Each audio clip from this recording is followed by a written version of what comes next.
মার্কিন যুক্তরাষ্ট্রে বসবাসরত বাঙালিদের মন জোগাতে সেখানে যাচ্ছেন চিত্রনায়িকা শবনম বুবলী, তবে সশরীরে নয়, পর্দায়।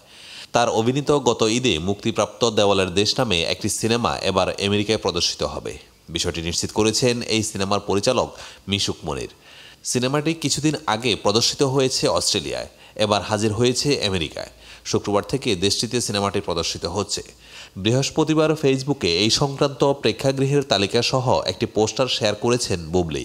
তিনি জানিয়েছেন, আমেরিকার বিভিন্ন অঙ্গরাজ্যে 15টি প্রেক্ষাগৃহে চলবে দেয়ালের দেশ।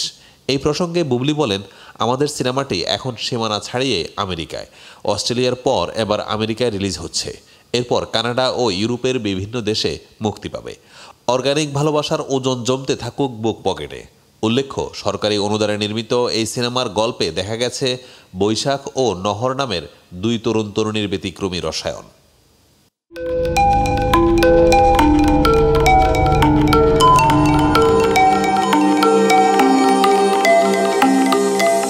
টেক টিভি, দেশ ও দশের কথা বলে।